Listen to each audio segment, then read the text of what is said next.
আমরা এখন নতুন এক বাংলাদেশের জন্য কাজ করছি, স্বপ্ন দেখছি। আমাদের নেতা, আমাদের তরুণ নেতা, আমাদের দলের চেয়ারম্যান এবং বর্তমান প্রধানমন্ত্রী তারেক রহমান সাহেবের নেতৃত্বে, এবং অতি অল্প সময়ের মধ্যেই তিনি যে দেশের মানুষের মধ্যে যে একটা অবস্থান করে নিয়েছেন, যে তিনি কাজ শুরু করেছেন এবং কাজ করবেন, এবং তার বিভিন্ন কর্মপদ্ধতিতে সেটাই প্রমাণিত হচ্ছে।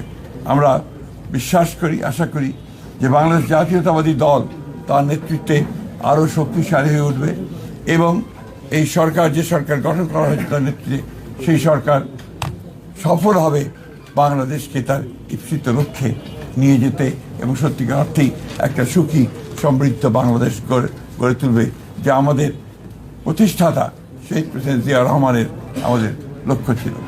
আমরা আশা করব যে আমাদের বাংলাদেশের সব মানুষ আমাদের দলকে সহায়তা করবে পূর্বের মতো সবসময়।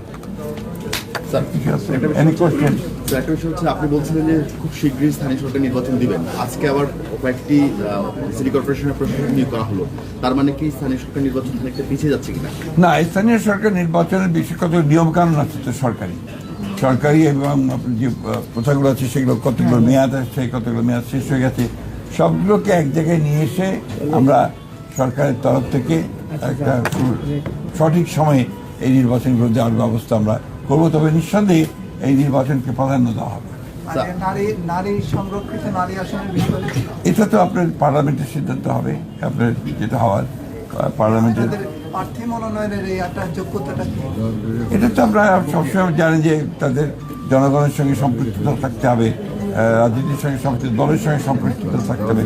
আমাদের দলের পক্ষ থেকে যারা দলের সঙ্গে সম্পৃক্ত আছেন তাদেরকে প্রাধান্য দেওয়া হবে।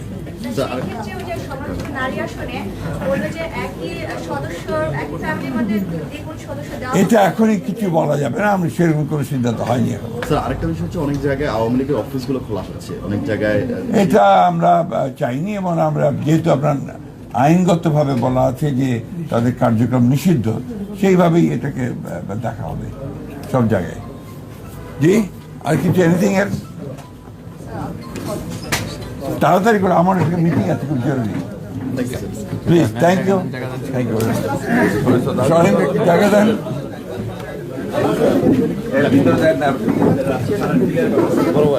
অসুবিধা